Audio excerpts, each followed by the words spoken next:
How to use social media as a writer. And if social media makes you just cringe hearing that, I'm here to let you know it's going to be okay. And in this video, we're going to explore how you can use social media to help elevate and share connection with your readers and also get your book in front of potential readers.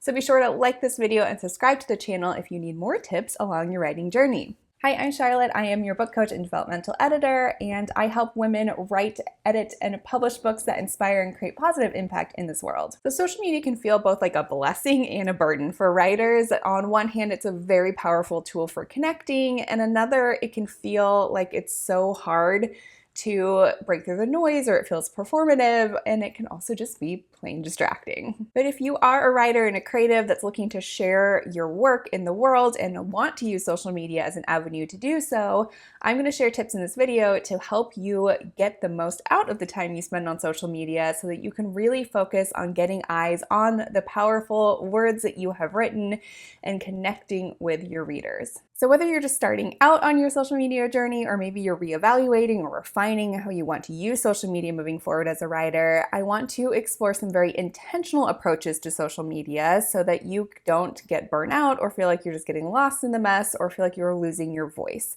So the first rule of social media is being true to who you are. This is not about performing. This is not becoming like some influencer. This is not becoming something that is not real and true to who you are. So to do this, I invite you to define your purpose first. So why are you using social media?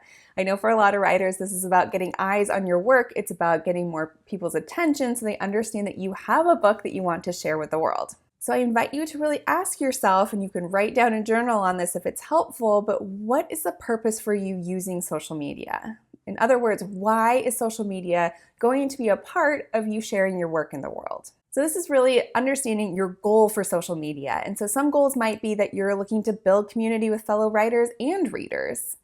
Maybe you're looking to just create that more visibility so more people understand that you have a powerful book to share with the world. Maybe social media is a tool for you to practice using your voice and getting out in front of people.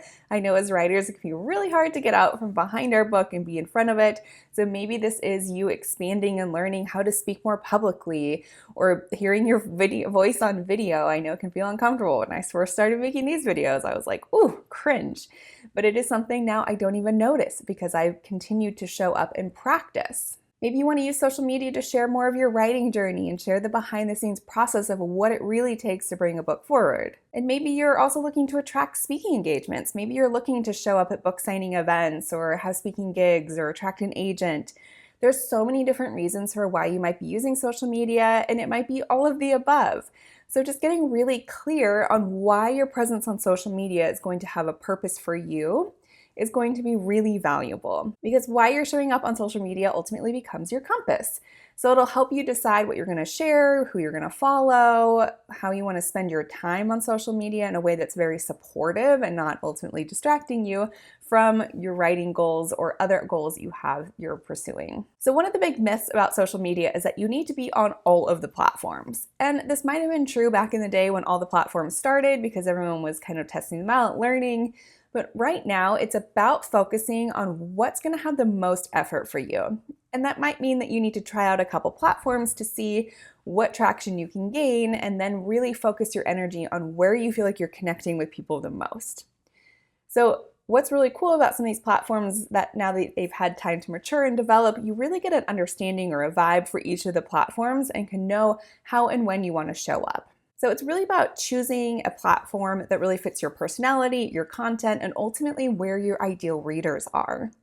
So for example, Instagram is great for sharing behind the scene glimpses. It's like short form storytelling and very visual storytelling. So this is very like aesthetically pleasing on Instagram, and you're thinking like quotes and videos in reel forms. Stories, this is a great place to share your writing routines and just really show a very like soothing, kind of fun, almost like aspirational a little bit behind the scenes content. TikTok is ideal for those who really love video. So this is if you have a very strong personality or you want to put yourself out there or have a sense of humor and want to reach just audiences that are very real. I find that TikTok is actually very grounded. It's not about showing up and being polished or like aspirational or aesthetically perfect. It's really about showing up as your most authentic self, and it's a really cool platform for that. Also, hashtag book talk is very vibrant and strong on there. There's lots of book reviewers, people talking about books. There's a lot of writers connecting on there too. X, which was formerly known as Twitter, is known for having a lot of conversations, publishing insights, real-time commentary. I personally avoid this platform at all costs, but I don't want to influence you if this is right for you. I know it can be very news driven, and there are a lot of like publishing professionals on there. So again, this might be one that you like test and learn and figure out. I find that I have moved more to Blue Sky because there's a lot more of the same people that are on that platform, and I find it to be just a little bit more friendly and approachable. LinkedIn is also one that I don't hear a ton of people talking about. I think this is a great place to connect with, especially for nonfiction writers, if you're starting to build more of a authoritative like thought leadership in your zone of genius. This can be a great place to engage with your network and your community from that regard and help start showing them the process of why you're writing a book because you've worked with certain clients. If you are writing books about business or personal development, this can be a great space to be speaking about your book even before it comes out. But I will also say that on LinkedIn, I think there's a lot of publishing professionals that are on this platform as well. So if you are looking to work with editors or agents or learn more about different publishers, this can be another great platform to not only do some research to find those connections, but also to start showing up in the spaces to also attract those eyes onto your book and to your platform. YouTube, which we're on here, is obviously one of my favorites. It's a little bit longer format videos.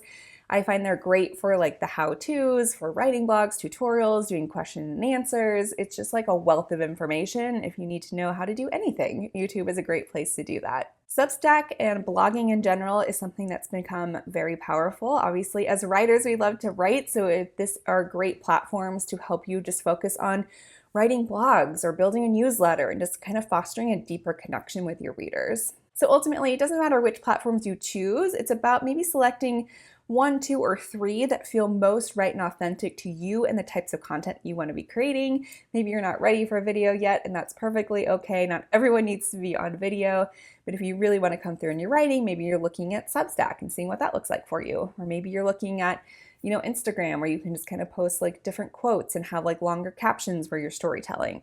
So just get a feel for what feels right for you. And it's not about being in all the places all the time. It's really about what's going to be most supportive for you so that you don't feel like you're just burnt out and quit immediately. This is something you're going to be investing in the long term. So we want to make sure it feels good for you. Okay, so now that you've established why you're engaging with social media and what platforms you want to show up on, it's really about focusing on what it is you're going to share. What are you going to post? What are people interested in knowing? So it's easy to fall into a trap of like, here's my book, here's my book, here's my latest project, here's my book. And it can also just feel kind of like slimy just to be like, hey, here's my book, which I will asterisk that and say that people actually need to hear things 12 plus times right now because we're all getting inundated with so much information. So if you feel repetitive, that's perfectly okay. People need to be aware that you have things happening, and sometimes people see things and instantly forget. And so the more we can remind them that our books are available, the better.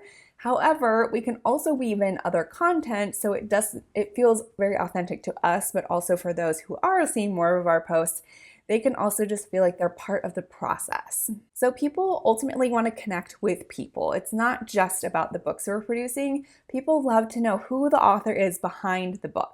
So this is a great opportunity to think about how can you share a little bit more about your writing process. So maybe you have a writing philosophy that you follow or writing routine that you love. How can you share more behind the scenes of how you came up with your book idea, or maybe you did research, or maybe you like traveled to the town that your book is taking place in.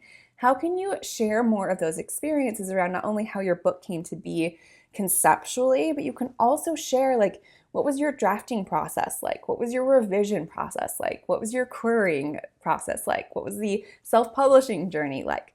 There's so many stages along the writing journey, and it might feel boring and mundane, but you can really share, like pull back that curtain and be like, this is what it really was like. Here's what I was feeling in this moment. Here's what I was feeling in this moment. and really bring people along. Because the more you tap into that emotion, just like we do when we're writing, the more that people are going to connect with that and want to hear more from you. You might also share like what inspired you to become a writer. You can also share what you're reading right now that's inspiring you or you've really connected with. You might also share content that explores the themes around your book. So if you have themes that you've written about healing, maybe you can share a little bit about your own healing process, or maybe you talk about grief or belonging and transformation. So maybe there's like, content you can create around why those were the themes in your book and why they are important to you. So this is really about creating sort of like an ecosystem around your writing. It's not just about the final product, but it's also about the journey of how you got there and about who you are as a person. And this doesn't mean you need to reveal everything about yourself. You can have very healthy boundaries around that. But it's ultimately about inviting people into the process so that they understand a little bit more about who you are and why this book was important for you to write. That is the emotional resonance that's ultimately going to connect people to want to buy your book. So once you start posting content on social media, this is a great time to really focus on connection and not performance. So you don't need to go like viral every day. You don't need to go viral even to build an audience. Viral is actually kind of a myth. It's like, yes, you can't really set out to go viral. It's something that will happen organically if it needs to. But what matters most is that you're resonating with those who are following you and people are excited to follow you. And so it's really about focusing on how can you show up most authentic to who you are. So this might be that you're using your real voice on videos. You're not sounding kind of like a, brand commercial, right? This is not a Super Bowl commercial. It's also about being consistent. So this is about quality over quantity. And I know there's a gazillion people who would tell you, I like to share that if you post 20 times a day, you'll get this many followers. Like, again, breathe. This is about what works best for you and what is most authentic to you. And if that increases the amount of posts that you create over time, then that's wonderful. But focus on the quality over quantity. And then you want to make sure that you are responding to comments and DMs. So as people are resonating with your content, build those relationships. Get curious and ask them questions. If they're saying hi, be like, hey, how's it going? Like, what are you reading right now that you're super excited about? It doesn't even have to be about your book, but get them in conversation. Get to know who they are. So really think of social media as building long-term relationships with your audience. It's not a performance stage where you need to put on a show every day. This is about connection. So I know if you are posting and engaging with communities, time can slip away. I know this happens to me a lot on social media. So it's really important that you're able to set boundaries to protect your time and your writing time. So I know that you might be sharing your writing process, you maybe have a book that you have out, and maybe you're working on your next book. So you want to make sure that your writing is still the priority even as you are building your social media presence. So it's all about using social media intentionally. So this might be that you set certain time limits or a timer so you have like scroll time. And you don't want to make sure that this time is separate from your writing time. Another tip for using social media time wisely is to batch your content. So this might be that you record 1 or 2 videos at the same time, knowing you're going to post them on separate days. Maybe it's going into Canva and creating multiple quotes that you're going to share over the next 4 weeks. So just really look at how you can create content ahead of time and then either schedule it or put it in your calendar knowing when you're going to post it so that you aren't posting things last minute. You're really being intentional with when you're posting and what you're posting while also being friendly with your time and being aware that you don't want to be spending every single day creating content, which is okay if that also feels right to you. But this is really about nurturing your time and making sure that you aren't just getting burnt out and feeling stressed out about social media every day. This is also an opportunity and an invitation that you do not have to follow everyone. You do not have to entertain every comment. This is an opportunity where you can mute and unfollow accounts that do not feel inspiring to you or do not feel like they're supportive. If you find yourself even comparing yourself to other writers or authors on their journey, remember we are all on our own journey. And it's really important that you honor where you are. So if you find yourself in the comparison trap or feel like things aren't sitting well with you every time you enter the platform, you can absolutely mute and unfollow accounts. So again, if you're using social media, this is a great opportunity to set boundaries from the beginning and not feel like you need to be in all places at once, on all the time, creating content all the time. Create a system that works well for you. So also when thinking about social media, you want to start before you're ready. What I mean by this is that you do not need to have a published book in the world in order to begin social media. As I've talked about, you can share a lot of behind the scenes. All of that content builds anticipation up to the launch of your book. So it can be a really great idea to dive in even before you're ready. Because even if you're setting up a brand new profile on a platform, it doesn't mean that you're going to get a gazillion followers right away. And so it does take time to build a following and to connect with people and get a feel for what kind of content you want to be posting. So there's a lot of testing and learning that happens in the beginning, and that's why I encourage people to start before you feel ready, because it's gonna take a little bit of time to get your footing on the platform, but also to find the people you want to connect with. And if you're doing that at the same time you're trying to launch a book, it can actually just feel draining and discouraging and not as effective as you want it to be. So I invite you to start, even if it's feeling a little bit uncomfortable. We are stretching ourselves every time we start something new. So the sooner you can start, the sooner you can start learning what's going to work best for you and start building those connections. Okay, so here's a few practical tips just to help you get started if you're creating a brand new platform or creating a brand new profile on a platform. So you want to create a really simple bio that says what you write and why you do it. You also want to use a clear and friendly profile photo. So maybe if you have an author photo or just something that looks very professional, people want to see you and get a sense of who you are right away. And then you want to choose a couple of content themes that you're going to be posting about. So you could have a content theme around writing where you do share more about your writing process. You could have a content theme around reading, so sharing what it is that you are reading. You could have a content theme around day in the life. This is where you share a day in the life of the author. You get to decide what kind of content you want to start posting around, but I recommend if you can think about them as like content themes and have multiple post ideas for each theme, then you can kind of rotate posting through each theme. So it feels like there's a variety of content, but it's all still within your wheelhouse and things that you want to be sharing and connecting with people on. So another tip is to reuse and repurpose your content as much as possible. So if you are writing a blog post, you might be able to create a video with the same tips you have in the blog post. Or maybe you take that blog post and it becomes like a 3-part post that you share, each tip in a different post on Instagram, for example. So there's different ways that you can create one piece of content and break it into multiple pieces for social media. And of course, I invite you to celebrate your wins along the way. I think it's so important to share your wins, not only personally as you are connecting with people on social media, but share your wins with your audience too. So if you finish writing a chapter or you submitted a query letter, or maybe you're in discussion with an agent, get people excited and in your court. They want to celebrate with you.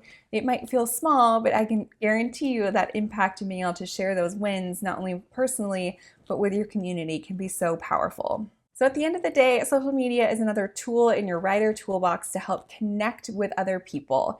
So this is really a tool for connection with other humans. It's allowing other people to understand who you are, what you write, and why you write it. So ultimately, you get to define how and when you engage with social media. You do not have to share every little piece about yourself. It's about setting those healthy boundaries, creating specific content types that you want to be posting about, and ultimately you get to define all of that.